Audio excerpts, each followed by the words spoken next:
everyone. Welcome to another Classic Movie Monday. Today I thought it would be interesting to look into A Fistful of Dollars, which stars none other than Clint Eastwood, and sort of allowed him to get into the sort of spotlight. This was made, I believe, in 1964, if I'm not mistaken, and is actually the first within a series of films. I did review The Good, the Bad, and the Ugly a while back ago on this channel. If you haven't checked out that video, feel free to do so. I'm kind of going out of order here only because I didn't initially know that it was sort of part of a trilogy. Only because, these things kind of ended up sort of standing out as on their own and not being related in any way, shape, or form.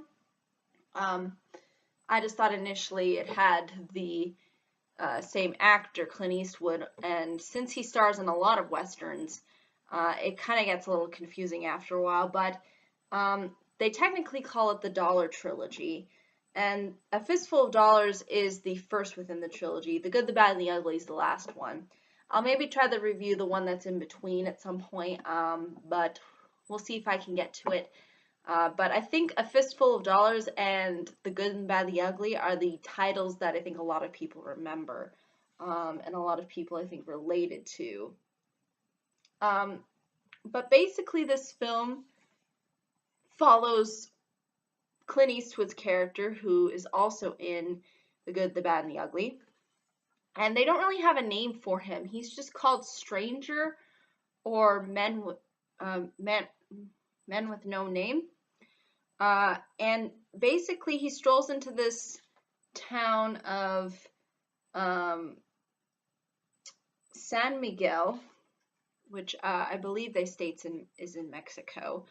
And basically within this town you have the Royal brothers and the Sheriff John Baxter families. And basically they're sort of fighting over control of the town.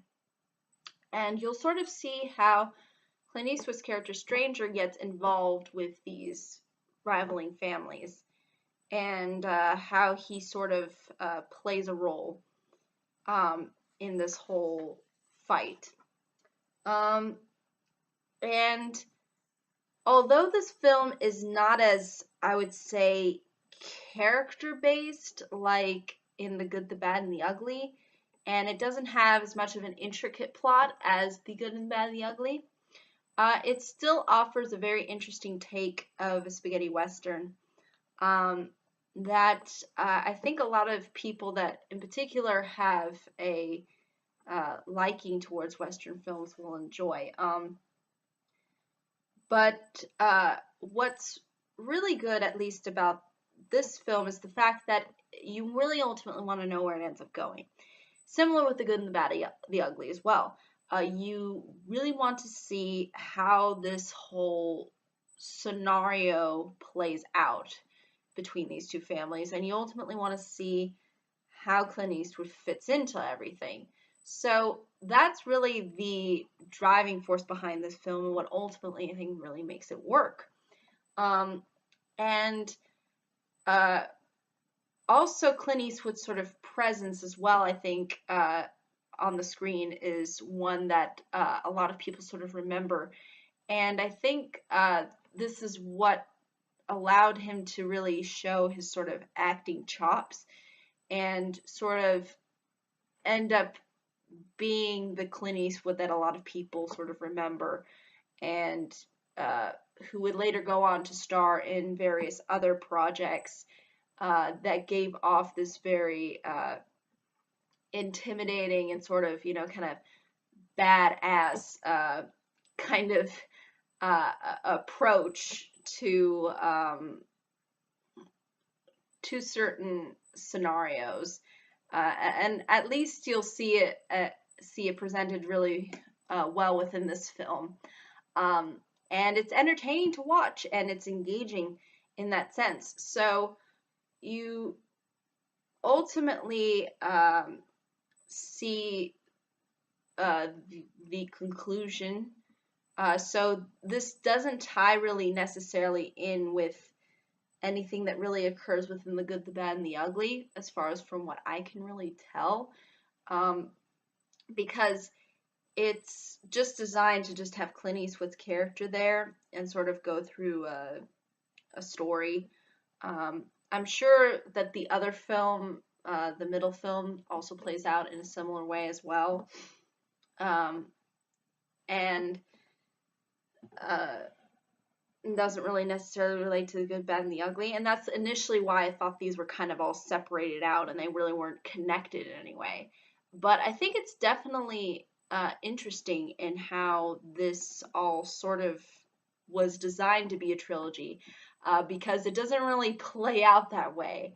It just kind of follows separate storylines, but then maybe they somewhat connect a little bit, but um, they're still connected by maybe certain characters and whatnot.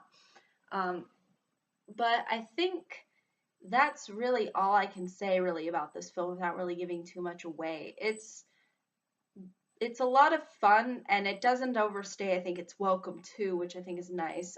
They did try to make this under 2 hours, so um, if you don't really like long films, this one tries to go under the 2 hour mark. So I think that's something that some people can maybe appreciate.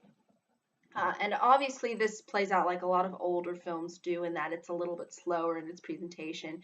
But you do get the gunfights and everything that you would come to expect from a Western. So don't be thinking that this is all purely dialogue, but there is an emphasis on trying to drain things out a little bit more, and make things feel maybe a little bit more intense than what we would expect to be intense, at least nowadays, when it comes to filmmaking. Uh, but that's ultimately, I think, though, all I can say, though. If there are any questions, comments, concerns, I'd be more than happy to answer them. But thank you so much for watching. I hope you all have a pleasant day, week, month, and year, and I hope to see you all in the next video. Take care. Bye.